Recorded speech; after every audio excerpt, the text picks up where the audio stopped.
আজ আমরা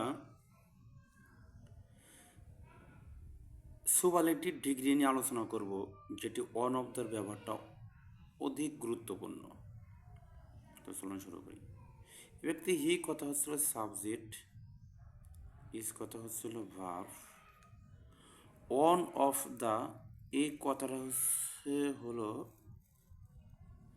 fresh, smallest এই কথাটা হলো অ্যাডজেক্টিভ, বয়েজ কথা নাউন, ইন দ্য ক্লাস এই কথাটা হলো ফ্রেজ।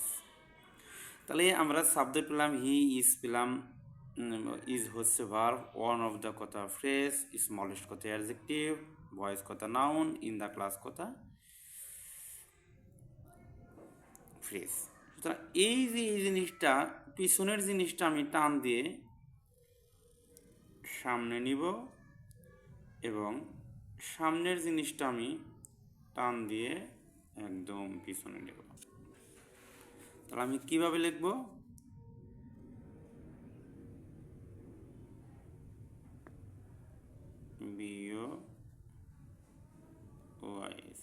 বয়েস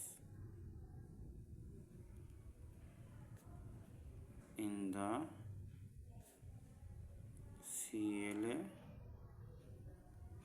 ডাবল এস, আর পিছনে লিখলাম হলো হি। সুতরাং এটা গেল, এটা গেল। এখন বাকি রইল স্মলেস্ট এই কথাটা লাস্টে ইএসটি 3 অক্ষর, তার ভিতরে আছে হলো 3 অক্ষর, কেটে এটাকে আমি এখানে আনলাম SMA স্মল। ES যেমন শোনা যায়, ESও তেমন শোনা যায়, টিতে 2 মানে 2 বার। তাহলে ES মানে এস আমি কল্পনা করে কয়বার আনবো? 2 বার, একটা স্মলের সামনে একটা স্মলের পিছনে। তাহলে স্মলও গেল, দাও গেল। এবার আমরা লিখব অন অফ। আচ্ছা, অন অফ পরে রেখে আমরা আগে ভার্ব লিখি। এই যে ভয়েসের সাথে এস আছে, এই জিনিসটা সাবজেক্ট, এই সাবজেক্টের সাথে যেহেতু এস আছে, এটা বহুবচন, তাহলে আমাকে ভার্বটাই অবশ্যই বহুবচন আনতে হবে। তাহলে ইজ কথা যেহেতু সিঙ্গুলার, এরা এরা হচ্ছিল 3 ভাই, এম, ইজ, আর। সাবজেক্টটা যদি বহুবচনের হয়ে থাকে, এর বড় ভাই আসে, বড় ভাইয়ের নাম হলো আর। আমি এখানে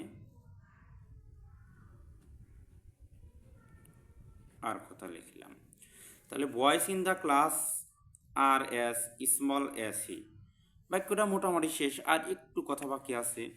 এই যে ওয়ান অফ, আমরা ছোট পোলাপানকে যদি ধমক দেই, ও এই কথাটা বলে, তাহলে সে ভ্যাবায়। ও কী করলে?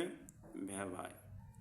ভ্যাবায় কেমন করে? ফিফরা ফিফরা মানে ফিউ, তাহলে ভেরি ফিউ।